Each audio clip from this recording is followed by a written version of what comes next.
Buenos días, me presento, mi nombre es Saúl Espinosa. Actualmente me encuentro en el penúltimo tetra de mi carrera. Estoy estudiando licenciatura en Economía. Pues en este video hablaré acerca de los temas que vimos a lo largo del segundo parcial, los cuales abarcan los sujetos del derecho mercantil, las sociedades mercantiles, donde aquí abarcaré los tipos y algunas características de estas sociedades. Otro tema serán los elementos y conceptos fundamentales del contrato de sociedad. Y por último, platicaré un poco de las sociedades irregulares y las consecuencias jurídicas de estas mismas. Si quieren, empezamos hablando un poco de los sujetos del derecho mercantil. Al definir anteriormente en el parcial pasado lo que es derecho mercantil, afirmamos que es la rama del derecho privado que regula, entre otros aspectos, pues a los comerciantes. Cabe recalcar que, como lo señalamos, el derecho mercantil pues se ha ido ampliando a tal grado de que no solo regula a los comerciantes, sino a otras personas que de algún modo están interviniendo en el proceso pues ahora sí, de lo que es el comercio. El término sujetos de derecho mercantil se refiere a todas aquellas personas que por alguna razón intervienen en un acto de comercio. Esto independientemente si son comerciantes o no lo son, y que por lo tanto se les aplica el derecho mercantil. En los sujetos de derecho mercantil hay tres categorías. La primera es la de comerciantes, que es la que todos conocemos. Aquí se le llama comerciantes a las personas que tienen la capacidad legal para ejercer el comercio y hacen de él su ocupación ordinaria. Creo que este es un concepto que ya todos tenemos un poquito más claro, ya que es lo que hemos visto más seguido a lo largo de esta materia. Otra categoría son personas que realizan actos de comercio accidentalmente. En el artículo 4 del Código de Comercio dispone que las personas que accidentalmente con o sin establecimiento fijo hagan alguna operación de comercio, aunque no son en derecho comerciantes, quedan sin embargo sujetas por ella a las leyes mercantiles. Esto pues es algo que no todas las personas lo tienen claro, pero sí es importante saberlo porque incluso nosotros accidentalmente pues podemos hacer comercio y así, y no sabemos que aplican las mismas leyes. Otra categoría pues es las personas que intervienen en actos mixtos. Estos también son sujetos al derecho mercantil, aquellas personas que realizan actos mixtos. Como recordaremos, los actos mixtos son actos jurídicos en los que para una de las partes dicho acto es de comercio y para la otra parte dicho acto es civil. Según el artículo 1050 del Código de Comercio, los conflictos relacionados con estos actos se resuelven conforme a las leyes mercantiles. También es una categoría que tenemos que tener bien presente. Esto de los actos mixtos ya lo habíamos visto un poquito en el parcial pasado, y pues aquí es importante retomar el concepto ya que es una categoría de los sujetos de derecho mercantil. Ahora pasamos a otro tema, que es el segundo que vimos a lo largo de este parcial, que son los tipos de sociedades mercantiles, donde hablaré un poco ahora sí que de los tipos y de unas características que tenemos que tener en cuenta de cada una de estas. Actualmente son 7 tipos de sociedades mercantiles que existen en México. Esto según la última reforma de la Ley General de Sociedades Mercantiles. Y si quieren empezamos a ver la primera sociedad. La primera es la sociedad de nombre colectivo, que la figura de la sociedad de nombre colectivo está enmarcada en el capítulo 2, iniciando con el artículo 25, que define su concepto como uno de los tipos de sociedades mercantiles en México. Algunas características de esta sociedad que el abogado o nosotros debemos de tener en cuenta es que existen bajo una razón social formada con el nombre de uno o de varios socios. Esto yo creo que es importante tenerlo en cuenta, la parte de los socios, ya que es una de las principales características de cualquier sociedad mercantil. Otra característica es que cada socio responde a las obligaciones sociales de modo subsidiario, ilimitado y solidario. Otra característica que podemos encontrar es que ninguno de los socios puede ceder sus derechos sin la autorización del resto de los socios. Por último, una de las características que podemos encontrar también son que todos los socios participan en la administración cuando no hay un administrador designado por ellos mismos. Después pasamos a otra sociedad, otro tipo de sociedad mercantil, que en este caso es la sociedad en comandita simple. La sociedad en comandita simple, o se puede abreviar S en SC, esta está marcada en el capítulo 3, iniciando con el artículo 51, que la define como uno de los tipos de sociedades mercantiles. Algunas características que también tenemos que tener en cuenta de esta sociedad es que existen bajo una razón social formada con el nombre de uno o de varios comanditados, y además debe estar acompañada por las palabras sociedad en comandita. Esto es súper clave, o por la abreviatura S en C. Creo que esta es una de las características más importantes que tenemos que tener presente de esta sociedad. Otra característica es que están conformadas por uno o varios comanditarios que responden a las obligaciones sociales de modo subsidiario, ilimitado y solidario. También uno o de varios comanditarios que solo están obligados al pago de sus aportaciones. Pasamos a la tercera sociedad o al tercer tipo de sociedad mercantil que podemos encontrar actualmente en México, que es la sociedad de responsabilidad limitada. La sociedad de responsabilidad limitada está enmarcada en el capítulo 4, iniciando con el artículo 58, que pues igual que las demás las define como tipo de sociedades mercantiles. Algunas características de esta sociedad que tenemos que tener en cuenta nosotros es que existen bajo una denominación o bajo una razón social formada con el nombre de uno o de varios socios. Otra característica es que dicha denominación o razón social está seguida por la palabra sociedad de responsabilidad limitada o por la abreviatura SDRL. Si dichas palabras o abreviatura no figuran, entonces el tipo de sociedad mercantil no se considera de responsabilidad limitada, sino del tipo en nombre colectivo. Entonces con esto podemos decir que una de las características más importantes de esta sociedad pues es que tenga la palabra sociedad de responsabilidad limitada, o en este caso si no se pone toda la frase, pues poner la abreviatura que es SDRL. Esto es importante para que a la mera hora no nos vaya a pasar lo que mencioné en la tercera característica, que se vaya a convertir en el tipo de nombre colectivo por no poner estas abreviaturas o por no poner esta frase.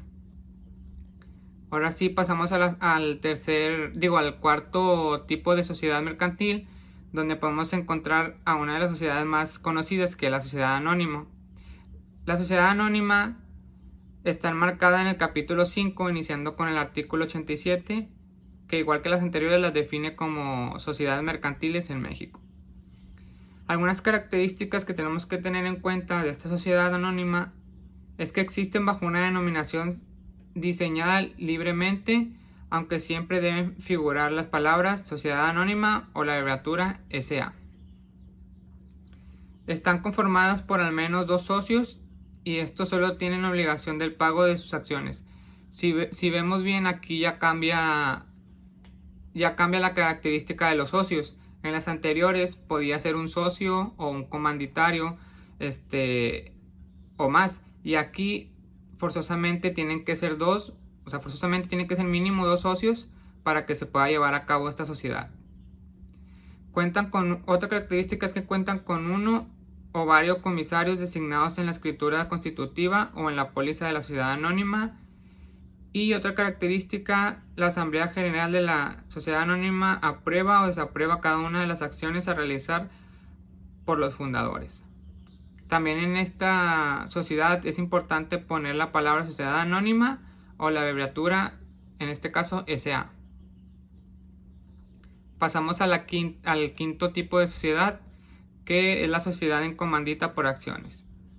La sociedad en comandita por acciones está enmarcada en el capítulo 6, iniciando con el artículo 207. Algunas características de esta sociedad en comandita por acciones pues pueden ser que existe bajo una denominación o bajo una razón social formada con el nombre de uno o de varios comanditarios. Comanditados. La denominación o la razón social están seguidas de las palabras sociedad en comandita por acciones, o si no por la abreviatura que es S en C por A. Otra característica que podemos encontrar en esta sociedad es que se rigen por las mismas reglas de la sociedad anónima, salvo lo contemplado adicionalmente en los artículos 207, 209, 210 y 211. Pasamos a la sexta sociedad, al sexto tipo de sociedad, que es la sociedad cooperativa. La figura de la sociedad cooperativa está contemplada en el artículo 213 del capítulo 7, en el cual se reconoce a esta como uno de los tipos de sociedades mercantiles, pero que a su vez estipula que este tipo de sociedades tiene su propia legislación especial. Dicha legislación especial es la Ley de Sociedades Cooperativas. Algunas características que tenemos que tener en cuenta de esta sociedad es que tienen por objetivo satisfacer las necesidades individuales y colectivas de sus socios. Esto mediante las actividades económicas de producción, distribución y consumo de bienes y servicios. Otra característica de esta sociedad es que se pueden dedicar libremente a cualquier tipo de actividad económica siempre y cuando sea lícita, obviamente. Otra característica es que las personas extranjeras no pueden figurar en cargos de dirección o de administración. Por último, la séptima sociedad o el séptimo tipo de sociedad mercantil que encontramos aquí en México es la sociedad por acciones simplificada. La figura de la sociedad por acciones simplificada fue incluida en la Ley General de Sociedades Mercantiles mediante el decreto con fecha del 14 de marzo del 2016. Esto publicaba en el Diario Oficial de la Federación. A través de dicho decreto, la sociedad por acciones simplificada es considerada como uno de los tipos de sociedades mercantiles en México. Si vemos esta última sociedad, puede que no la hayamos encontrado en otras páginas, en algunos libros que ya están, pues que ahora sí fueron creados antes del 2016, porque esta sociedad pues fue agregada posteriormente. Entonces, pues si no la habíamos escuchado, pues aquí les dejo un poquito de sus características.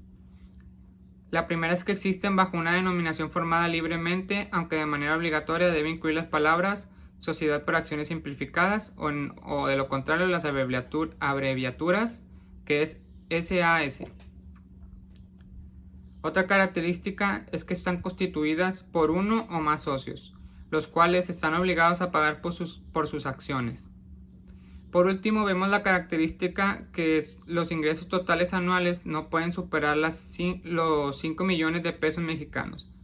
Si este monto es superado, entonces la SAS, que en este caso es la sociedad por acciones simplificada, debe ser transformada en otro de los tipos de sociedades mercantiles.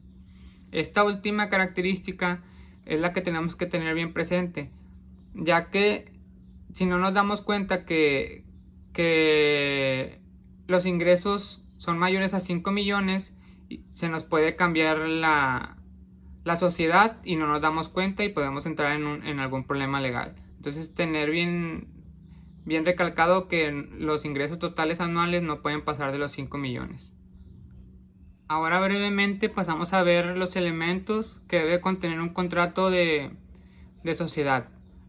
En este caso, los elementos principalmente son 4, que son los más importantes, que es el primero, es la existencia de los socios, que deben ser en algunos casos 2 o más socios. El segundo elemento importante que debe tener un contrato es establecer los aportes que se deban hacer a la sociedad y la forma en que serán dados. Dinero o bienes apreciables en dinero. Aportar con fuerza de trabajo. Otro punto o otro elemento que debemos considerar es establecer el objeto de la sociedad, cuál va a ser su actividad empresarial. Y por último, el último elemento es establecer el propósito de lucro de la sociedad. Tener estos 4 puntos o estos 4 elementos en el contrato es parte fundamental para que la sociedad se pueda dar sin algún problema y que el contrato esté bien estipulado todo lo necesario. Por último, vamos a hablar de la sociedad irregular. Llamamos sociedad irregular a aquella que no cumple con la obligación de constituirse en la correspondiente escritura pública e inscribirse en el registro mercantil, tal y como se establece en el artículo 119 del Código de Comercio.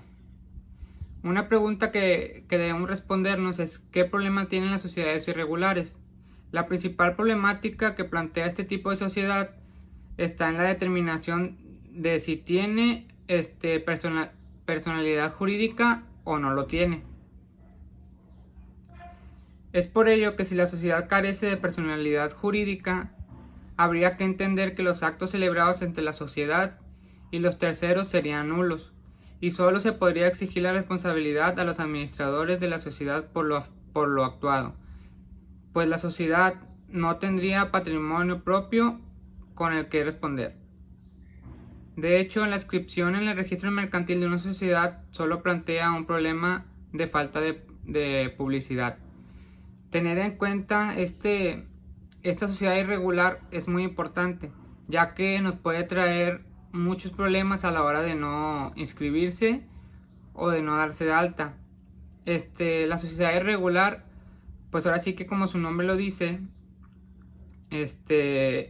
no cumplen con esta obligación de estar inscrita ante el registro mercantil, y por lo cual pues puede traer diversos problemas como los que ya mencioné, de que las obligaciones sean nulos, que la responsabilidad sea solamente de los administradores, entre otros problemas.